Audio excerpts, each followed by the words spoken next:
On s'est rendu compte que l'agriculture urbaine suscite un grand engouement dans le monde entier. On voit des expériences qui aboutissent aux États-Unis, au Canada, en Asie, en Europe. Puis il y a quelques projets, mais encore très peu de choses réalisées concrètement. Jean Blou Agrobiotech travaille intensément sur le sujet et s'inscrit en fait dans un projet institutionnel qui est le projet Verdir. Et donc à Jean Blou même, nous travaillons sur différents projets portant sur l'agriculture urbaine. La Pavbox contient une unité aquaponique. C'est un système de production qui allie l'aquaculture et l'hydroponie. Donc c'est la contraction aquaponie, c'est la contraction aquaculture hydroponie.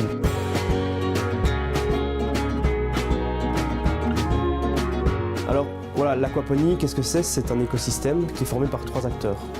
D'un côté les poissons, d'un autre les plantes, et à la charnière de ces deux acteurs, on a les bactéries. Les poissons vont créer des déjections azotées. Les bactéries nitrifiantes vont transformer cet ammoniac en nitrite puis en nitrate. Et enfin, ces nitrates sont puisés, assimilés par les plantes. D'une part, les poissons jouent le rôle de fournisseurs d'éléments nutritifs.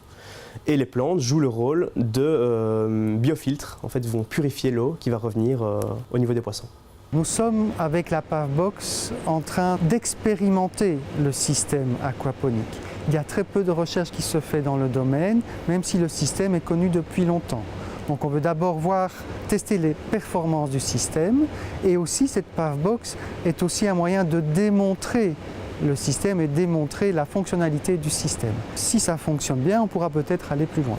Nous, notre innovation par rapport à beaucoup de modules qu'on peut voir, c'est la culture sur 12 mois en fait. Donc c'est une culture végétale et animale et un élevage donc de poissons sur 12 mois. À travers notamment l'isolation de la chambre d'élevage. Ça a été de surprise en surprise dans un projet pareil où il n'y a pas de plan, il n'y a pas de programme préétabli.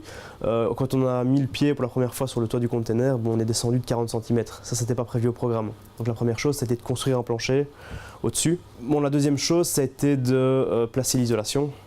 C'était important d'avoir quelque chose de bonne qualité et fiable. Il y a eu pas mal de collaborations au sein de la faculté. Par exemple, on a eu des étudiants qui se sont joints à nous pendant le projet. Une personne s'occupait de la ventilation, une autre s'est occupée du côté lampe, éclairage, électricité.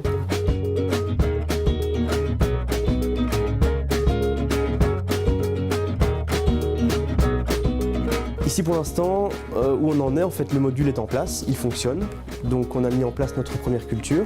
On aura les premiers résultats d'ici 2-3 semaines où on pourra récolter les premières plantes. Au niveau des paramètres qu'il faut absolument surveiller pour l'instant, c'est tout simplement la température dans la chambre de culture, donc dans la serre, la température dans la chambre d'élevage, donc dans le container, l'humidité, la teneur en CO2. Et plus particulièrement dans l'eau, c'est tout ce qui est teneur en ammoniac, en nitrite, en nitrate, le pH bien sûr, qui est peut-être le facteur le plus important au niveau de la nitrification et au niveau du comportement des poissons et des plantes. La Pavbox, nous pensons qu'elle peut convenir à un quartier, donc elle occupe 2 places de parking, pas trop d'encombrement, mais l'idée surtout est sociale derrière, car nous pensons, si le système est convivial, que les gens pourraient retisser du lien autour d'une activité agricole ou horticole. Et non seulement retisser ce lien, mais en plus se nourrir de cette activité. Alors ici on est au début du projet, il faut savoir que c'est un projet de 2 ans. Il y a un aspect économique qui est très important durant ces 2 années, ça va être justement de calculer la rentabilité économique pour un utilisateur ou pour tout simplement le constructeur. Donc il y a pas mal de coûts, il y a pas mal de possibilités en termes de culture. Il va falloir trouver un juste milieu au niveau de tous ces paramètres.